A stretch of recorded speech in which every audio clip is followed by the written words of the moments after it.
जेठ की उदास और गर्म संध्या सेमरी की सड़कों और गलियों में पानी के छिड़काव से शीतल और प्रसन्न हो रही थी। मंडप के चारों तरफ फूलों और पौधों के गमले सजा दिए गए थे और बिजली के पंखे चल रहे थे। राय साहब अपने कारखाने में बिजली बनवा लेते थे। उनके सिपाही पीली वर्दियां डाटे, नीले साफे बांधे जनता पर रोब जमाते फिरते थे। नौकर उजले कुर्ते पहने और केसरिया पाग बांधे मेहमानों और मुखियों का आदर सत्कार कर रहे थे। उसी वक्त एक मोटर सिंह द्वार के सामने आकर रुकी और उसमें से 3 महानुभाव उतरे। वह जो खद्दर का कुर्ता और चप्पल पहने हुए हैं, उनका नाम पंडित ओंकार नाथ है। आप दैनिक पत्र बिजली के यशस्वी संपादक हैं, जिन्हें देश चिंता ने घुला डाला है। दूसरे महाशय जो कोट पैंट में हैं, वह हैं तो वकील, पर वकालत न चलने के कारण एक बीमा कंपनी की दलाली करते हैं और ताल्लुकेदारों को महाजनों और बैंकों से कर्ज दिलाने में वकालत से कहीं ज़्यादा कमाई करते हैं। इनका नाम है श्याम बिहारी तंखा। और तीसरे सज्जन जो रेशमी अचकन और तंग पाजामा पहने हुए हैं, मिस्टर बी मेहता, यूनिवर्सिटी में दर्शन शास्त्र के अध्यापक हैं। ये तीनों सज्जन राय साहब के सहपाठियों में हैं और शगुन के उत्सव में निमंत्रित हुए हैं। आज सारे इलाके के असामी आएंगे और शगुन के रुपए भेंट करेंगे। रात को धनुष यज्ञ होगा और मेहमानों की दावत होगी। होरी ने 5 रुपए शगुन के दे दिए हैं और एक गुलाबी मिर्जई पहने, गुलाबी पगड़ी बांधे, घुटने तक कछनी काछे, हाथ में एक खुरपी लिए और मुख पर पाउडर लगवाए राजा जनक का माली बन गया है और गरूर से इतना फूल उठा है मानो यह सारा उत्सव उसी के पुरुषार्थ से हो रहा है। राय साहब ने मेहमानों का स्वागत किया। दोहरे बदन के ऊंचे आदमी थे, गठा हुआ शरीर, तेजस्वी चेहरा, ऊंचा माथा, गोरा रंग, जिस पर शरबती रेशमी चादर खूब खिल रही थी। पंडित ओंकार नाथ ने पूछा, अब की कौन सा नाटक खेलने का विचार है? मेरे रस की तो यहाँ वही वस्तु है। राय साहब ने तीनों सज्जनों को अपनी रावटी के सामने कुर्सियों पर बैठाते हुए कहा, पहले तो धनुष यज्ञ होगा, उसके बाद एक प्रहसन। नाटक कोई अच्छा न मिला, कोई तो इतना लंबा कि शायद 5 घंटों में भी ख़त्म न हो, और इतना क्लिष्ट कि शायद यहाँ एक व्यक्ति भी उसका अर्थ न समझे। आखिर मैंने स्वयं एक प्रहसन लिख डाला जो 2 घंटों में पूरा हो जाएगा। ओंकार नाथ को राय साहब की रचना शक्ति में बहुत संदेह था। उनका ख्याल था कि प्रतिभा तो करीबी ही में चमकती है, दीपक की भांति जो अंधेरे ही में अपना प्रकाश दिखाता है। उपेक्षा के साथ, जिसे छिपाने की भी उन्होंने चेष्टा नहीं की, पंडित ओंकार नाथ ने मुंह फेर लिया। मिस्टर तंखा इन बेमतलब की बातों में न पड़ना चाहते थे, फिर भी राय साहब को दिखा देना चाहते थे कि इस विषय में उन्हें कुछ बोलने का अधिकार है। बोले, नाटक कोई भी अच्छा हो सकता है अगर उसके अभिनेता अच्छे हों। अच्छा से अच्छा नाटक बुरे अभिनेताओं के हाथ में पड़कर बुरा हो सकता है। जब तक स्टेज पर शिक्षित अभिनेत्रियां नहीं आती, हमारी नाट्य कला का उद्धार नहीं हो सकता। अब की तो आपने काउंसिल में प्रश्नों की धूम मचा दी। मैं दावे के साथ कह सकता हूं कि किसी मेंबर का रिकॉर्ड इतना शानदार नहीं है। दर्शन के अध्यापक मिस्टर मेहता इस प्रशंसा को सहन न कर सकते थे। विरोध तो करना चाहते थे, पर सिद्धांत की आड़ में उन्होंने हाल ही में एक पुस्तक कई साल के परिश्रम से लिखी थी। उसकी जितनी धूम होनी चाहिए थी, उसकी शतांश भी नहीं हुई थी। इससे दुखी थे। बोले, भाई, मैं प्रश्नों का कायल नहीं, मैं चाहता हूँ हमारा जीवन हमारे सिद्धांतों के अनुकूल हो। आप कृषकों के शुभेच्छु हैं, उन्हें तरह तरह की रियायत देना चाहते हैं, जमींदारों के अधिकार छीन लेना चाहते हैं, बल्कि उन्हें आप समाज का श्राप कहते हैं। फिर भी आप जमींदार हैं। वैसे ही जमींदारी जैसे हजारों और जमींदार हैं। अगर आपकी धारणा है कि कृषकों के साथ रियायत होनी चाहिए तो पहले आप खुद शुरू करें।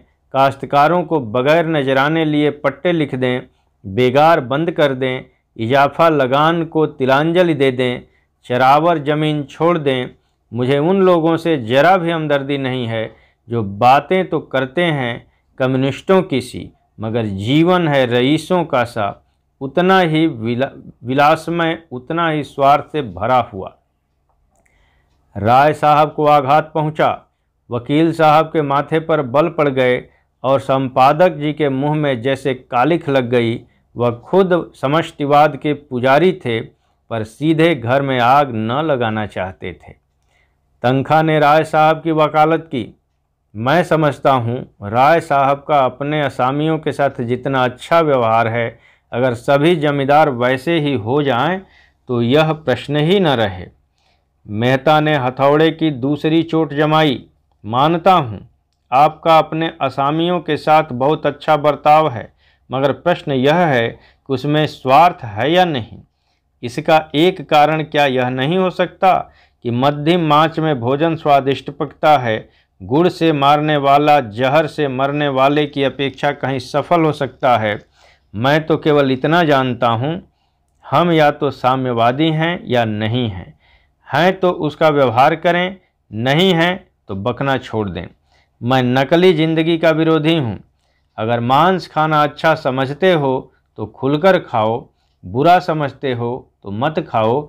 यह तो मेरी समझ में आता है, लेकिन अच्छा समझना और छिप कर खाना यह मेरी समझ में नहीं आता। मैं तो इसे कायरता भी कहता हूँ और धूर्तता भी, जो वास्तव में एक है। राय साहब सभा चतुर आदमी थे। अपमान और आघात को धैर्य और उदारता से सहने का उन्हें अभ्यास था। कुछ असमंजस में पड़े हुए बोले, आपका विचार बिल्कुल ठीक है मेहता जी। आप जानते हैं मैं आपको साफगोई का कितना आदर करता हूँ, लेकिन आप यह भूल जाते हैं कि अन्य यात्राओं की भांति विचारों की यात्रा में भी पड़ाव होते हैं और आप एक पड़ाव को छोड़कर दूसरे पड़ाव तक नहीं जा सकते। मानव जीवन का इतिहास इसका प्रत्यक्ष प्रमाण है। मैं उस वातावरण में पला हूँ जहाँ राजा ईश्वर है और जमींदार ईश्वर का मंत्री। मेरे स्वर्गवासी पिता असामियों पर इतनी दया करते थे कि पाले या सूखे में कभी आधा और कभी पूरा लगान माफ़ कर देते थे। अपने बखार से अनाज निकाल कर असामियों को खिला देते थे। घर के गहने बेचकर कन्याओं के विवाह में मदद देते थे, मगर उसी वक्त तक जब तक प्रजा उनको सरकार और धर्मावतार कहती रहे। उन्हें अपना देवता समझकर उनकी पूजा करती रहे। प्रजा का पालन उनका सनातन धर्म था, लेकिन अधिकार के नाम पर वह कौड़ी का एक दांत भी फोड़कर देना न चाहते थे। मैं उसी वातावरण में पला हूँ और मुझे गर्व है कि मैं व्यवहार में चाहे जो कुछ करूँ, विचारों में उनसे आगे बढ़ गया हूँ और यह मानने लग गया हूँ कि जब तक किसानों को ये रियायतें अधिकार के रूप में न मिलेंगी, केवल सद्भावना के आधार पर उनकी दशा सुधर नहीं सकती।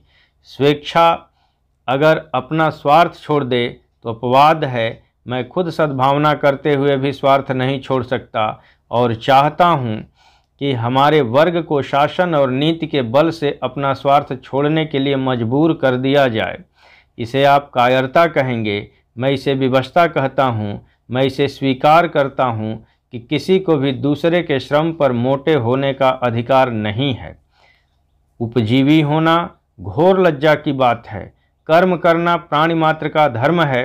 समाज की ऐसी व्यवस्था जिसमें कुछ लोग मौज करें और अधिक लोग पिसें और खपें कभी सुखद नहीं हो सकती। पूंजी और शिक्षा, जिसे मैं पूंजी ही का एक रूप समझता हूँ, इनका किला जितना जल्द टूट जाए उतना ही अच्छा है। जिन्हें पेट की रोटी मैसर नहीं, उनके अफसर और नियोजक 10-10, 5-5 हज़ार फटकारें, यह हास्यास्पद है और लज्जास्पद भी। इस व्यवहार ने हम जमींदारों में कितनी विलासिता, कितना दुराचार, कितनी पराधीनता और कितनी निर्लज्जता भर दी है, यह मैं खूब जानता हूँ। लेकिन मैं इन कारणों से इन व्यवस्था का विरोध नहीं करता।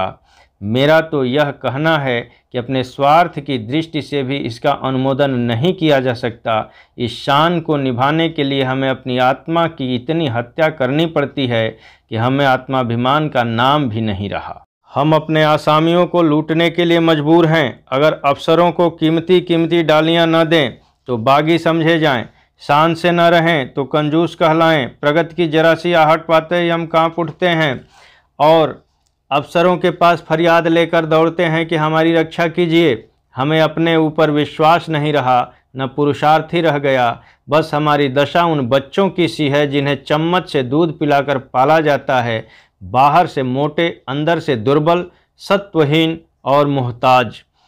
मेहता ने ताली बजाकर कहा, हियर हियर। आपकी जवान में जितनी बुद्धि है, काश उसकी आधी भी मस्तिष्क में होती। खेद यही है कि सब कुछ समझते हुए भी आप अपने विचारों को व्यवहार में नहीं लाते। ओंकारनाथ बोले, अकेला चना भाड़ नहीं फोड़ सकता मिस्टर मेहता। हमें समय के साथ चलना भी है और उसे अपने साथ चलाना भी। बुरे कामों में ही सहयोग की ज़रूरत नहीं होती, अच्छे कामों के लिए भी सहयोग उतना ही जरूरी है। आप ही क्यों 800 रुपये महीने हड़पते हैं, जब आपके करोड़ों भाई केवल 8 रुपये में अपना निर्वाह कर रहे हैं। राय साहब ने ऊपरी खेद लेकिन भीतरी संतोष से संपादक जी को देखा और बोले, व्यक्तिगत बातों पर आलोचना न कीजिए संपादक जी, हम यहाँ समाज की व्यवस्था पर विचार कर रहे हैं। मिस्टर मेहता उसी ठंडे मन से बोले, नहीं नहीं, मैं इसे बुरा नहीं समझता। समाज व्यक्ति ही से बनता है और व्यक्ति को भूलकर हम किसी व्यवस्था पर विचार नहीं कर सकते। मैं इसलिए इतना वेतन लेता हूँ कि मेरा इस व्यवस्था पर विश्वास नहीं है। संपादक जी को अचंभा हुआ, अच्छा तो आप वर्तमान व्यवस्था के समर्थक हैं? मैं इस सिद्धांत का समर्थक हूँ कि संसार में छोटे बड़े हमेशा रहेंगे और उन्हें हमेशा रहना चाहिए। इसे मिटाने की चेष्टा करना मानव जाति के सर्वनाश का कारण होगा। कुश्ती का जोड़ बदल गया। राय साहब किनारे खड़े हो गए। संपादक जी मैदान में उतरे। आप 20वीं शताब्दी में भी ऊंच नीच का भेद मानते हैं? जी हाँ, मानता हूँ और बड़े जोरों से मानता हूँ। जिस मत के आप समर्थक हैं वह भी तो कोई नई चीज़ नहीं। जब से मनुष्य में मत्व का विकास हुआ तभी उस मत का जन्म हुआ।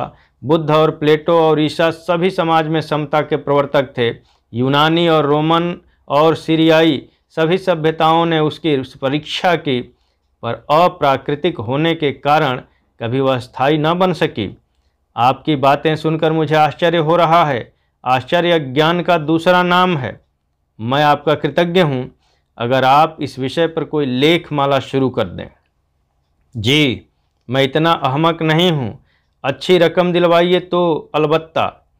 आपके सिद्धांत ही ऐसा लिया है कि खुले खजाने पब्लिक को लूट सकते हैं। मुझ में और आप में अंतर इतना ही है कि मैं जो कुछ जानता हूँ उस पर चलता हूँ। आप लोग मानते कुछ हैं, करते कुछ हैं। धन को आप किसी अन्याय के बराबर फैला सकते हैं, लेकिन बुद्धि को, चरित्र को और रूप को, प्रतिभा को और बल को बराबर फैलाना तो आपकी शक्ति के बाहर है। छोटे बड़े का भेद केवल धन से ही हो सकता नहीं।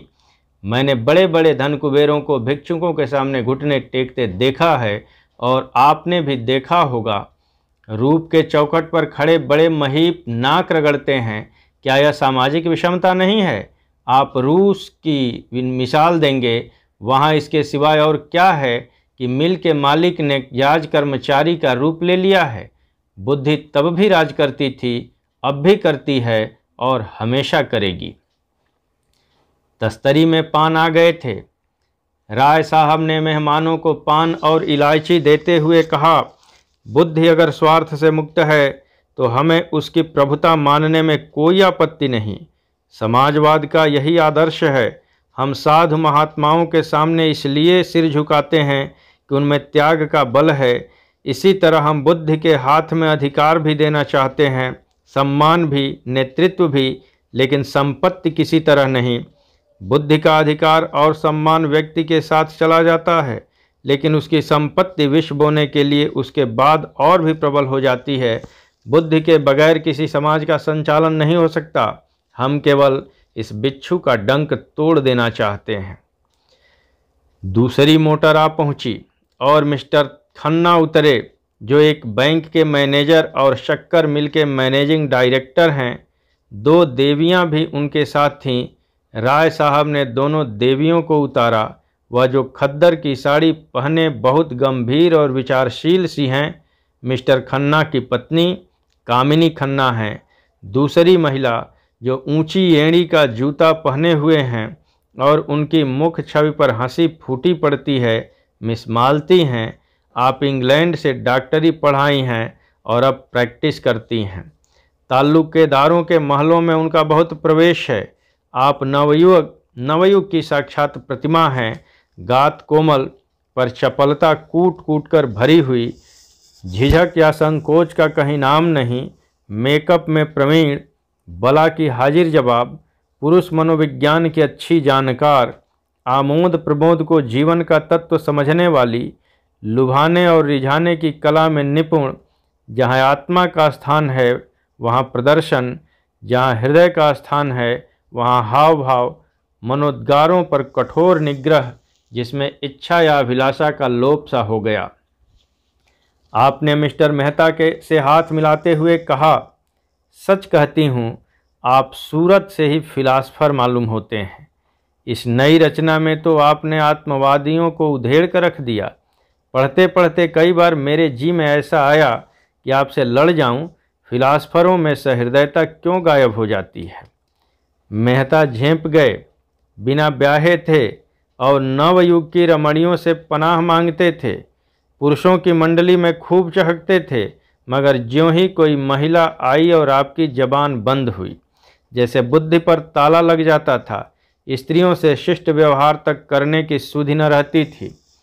मिस्टर खन्ना ने पूछा, फिलासफरों की सूरत में क्या खास बात होती है देवी जी? मालती ने मेहता की ओर दया भाव से देखकर कहा, मिस्टर मेहता, बुरा न माने तो बतला दूं। खन्ना मिस मालती के उपासकों में थे।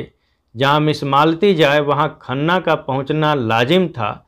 उनके आसपास भंवरे की तरह मंडराते रहते थे। हर समय उनकी यही इच्छा रहती थी कि मालती से अधिक वही बोलें, उनकी निगाह अधिक से अधिक उन्हीं पर रहे। खन्ना ने आंख मारकर कहा, फिलासफर किसी की बात का बुरा नहीं मानते, उनकी यही सिफत है। तो सुनिए, फिलासफर हमेशा मुर्दा दिल होते हैं। जब देखिए अपने विचारों में मगन बैठे हैं। आपकी तरफ ताकेंगे मगर आपको देखेंगे नहीं। आप उनसे बातें किए जाएं, कुछ सुनेंगे नहीं, जैसे शून्य में उड़ रहे हों। सब लोगों ने कहा मारा। मिस्टर मेहता जैसे जमीन में गड़ गए। ऑक्सफोर्ड में मेरे फिलासफी के प्रोफेसर मिस्टर हसबैंड थे।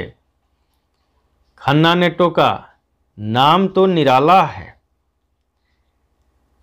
जी हाँ, और थे कुंवारे। मिस्टर मेहता भी तो कुंवारे हैं। यह रोग सभी फिलासफरों को होता है। अब मेहता को अवसर मिला। बोले, आप भी तो इसी मर्ज में गिरफ्तार हैं। मैंने प्रतिज्ञा की है किसी फिलासफर से शादी करूंगी, और यह वर्ग शादी के नाम से घबराता है। हस्बैंड साहब तो स्त्री को देखकर घर में छिप जाते थे। उनके शिष्यों में कई लड़कियां थीं।